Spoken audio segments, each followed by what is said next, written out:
Hey guys, Ken here from the Retro Tricycle Base channel in Malaysia. So for today's video, I wanted to talk about the MOTU Origins exclusive Geldor action figure that went up for pre-order on Mattel Creations a day ago at this time on November 12th, 9 a.m. Pacific time. It's been 24 hours later and the thing has still not sold out yet. At least at the time that this video is being put together, it's still available. Okay, it's still up there on the website, available for pre-order. And maybe at the time that this video gets published, okay, perhaps at that point, maybe it's sold out. I don't know. But either way, after 24 hours, this thing still being available, I'm calling it a failure. Okay, and let me explain why. All right. Although if you're watching this video, you're most likely a MOTU Origins collector and a fan, you can probably already see this thing for what it is, right? And I'm doing up this video, okay, roughly about 2.5 years after I published the video on the MOTU Origins exclusive Kolda action figure, all right, which is also a Mattel Creations exclusive, one of the very first ones that went up for MOTU Origins.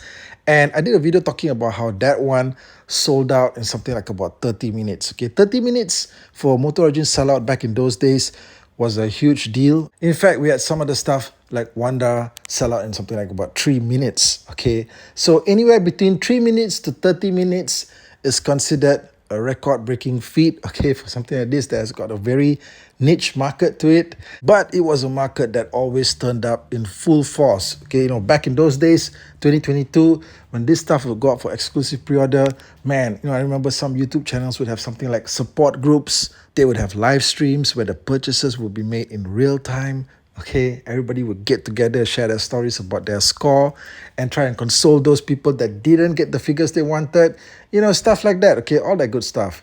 All right, but these days it seems like stuff like this is pretty normal, right? You put up a figure like this, a really obscure character, and you don't really see the demand surging for it. Okay, back in those days, Kolda was a pretty obscure character. Okay, most people probably needed him or didn't need him in their collections, but wanted him anyway because of the fact that he was associated with MOTU Origins, all right? And he was the hottest thing on the market.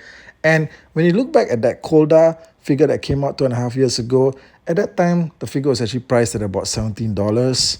Okay, Geldor is priced at $20. And I know that some people would just say that, hey, look, what's the big deal? It's just a couple of bucks. Okay, it's $3, all right? But then again, why even complain about the prices of anything going up, all right? The fact is, these are exclusive items that appeal to a niche market, and they're forcing you to actually pay upfront to get it, okay, versus getting it at retail. These are essentially supposed to be retail level figures. If these figures were out there at retail, they would just be pack warmers, okay? You guys know it, right? But now they've just locked into the system where you just have to pick them up upfront, pay that full amount. Okay, so why not just make it 17, all right? Because either way, they're guaranteed of the sales, right? But except in this case, maybe less sales, okay, because people don't seem to be coming out in full force, like I mentioned, to get this thing.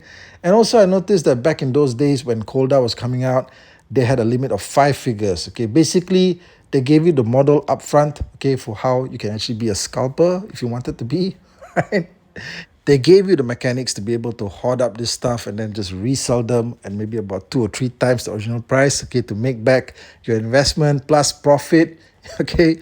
But in this case for Geldor, I noticed that the limit, since then has been dropped down to about 3 figures, okay, a limit of 3 figures per person. And also the other thing that's changed, all right, drastically, I would say, is the fact that they've continued to limit the number of countries that they actually ship the stuff to. This was never the case in 2022, all right? Back in those days, they shipped worldwide, okay, all across the world, all right? But these days, they've limited the list to maybe about 20 or so countries, okay, that they actually ship to. And these are all affluent countries, okay? These are all big countries, okay, that we're looking at here. You check out the list right here, okay? There ain't no small, middle income countries here. These are all major countries that are just swimming in wealth, I assume, right? But look, okay, they've actually blocked out most of Southeast Asia, and that's where I'm coming from, okay? Other than Singapore, there's no sign of Malaysia, all right? There's no sign of Indonesia, Thailand, Vietnam, the Philippines. Look, all of these countries have a MOTU fan base, right? And that's not even counting all of those other countries out there that also have a huge MOTU fan base that have been excluded from this list.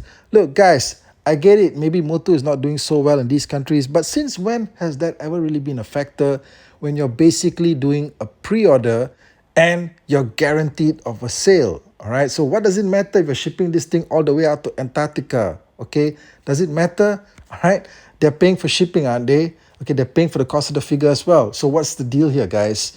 And you know what? Back when they did stuff like Eternia, major stuff, okay, that was up for Kickstarter, they opened this thing up to the whole world. All right, we supported it as well. Okay, no matter the cost, and the cost was huge. Okay, so I want to see the next time they do a major Kickstarter for MOTU hot ticket item. I mean, looks like it's not going to be the Snake Lab playset just yet because that thing failed, right? But they've probably got something else that they're cooking up. And I wonder if at that point, okay, they're going to make it available to the entire world because they're going to need the world's support, okay, for these big ticket items. Trust me on that, right? And may I remind you also that as successful as Eternia was, it still didn't meet all of its stretch goals, right? Remember that blue guy with the ropes? That guy never got unlocked, okay, because they never hit their target for him. So look, all right, I feel that this whole situation is just bullshit. Ever since they switched the whole sales model for Origins to only be a website-only exclusive, they started excluding so many countries around the world that support the brand. Now, what in the hell is that supposed to be, okay? What kind of a response is that to your fan base that supported this brand since its beginning? Of course, look, okay, there's ways that you can get around it. You can ship it to a freight forwarder in the US and have that forwarder just ship the items over to your country. But look, okay, is that the way that everybody else is supposed to do it? No, okay? Why do we have to do it, right? And what's the solution for us if you're fans? Okay, tough luck, is that the message to us, right? eBay, is that the solution? Look, what is the point of having this system, okay, where you have a website only exclusive, but you exclude half of the world, okay? And maybe that's the reason why stuff like this isn't selling out like it used to, okay? Because most of your fan base has been alienated, okay? They're just done with you guys, all right, because of this bullshit treatment. However, having said that, all right, the Night Stalker, you know, this lavish repaint of Stridor, this thing is still hanging around the Mattel Creations website after something like 3 months, okay? This is like the biggest, like, single release failure for Origins, and I don't think that even if they open this up internationally to everyone, I still don't think that it would sell any faster. But look, either way, I just hope that Mattel, you know, gets this stuff together and starts treating its international fans with a little bit more respect. Okay, it's not our fault that the brand failed in a lot of the markets. Okay, it just wasn't for everyone. But there's a lot of people that do enjoy the brand and just want an easy way to purchase this stuff. And I have to tell you, okay, it's the worst feeling ever to have to give your money to a brand from a company that doesn't even care about you, okay? Buy it or don't buy it. Apparently the sales doesn't even register to these guys at all, okay? They don't even look at it. Anyway, guys, let me know what you think about all this. And let me know also in the comments just how long do you think it'll take for Geldor to sell out, okay, at Mattel Creations.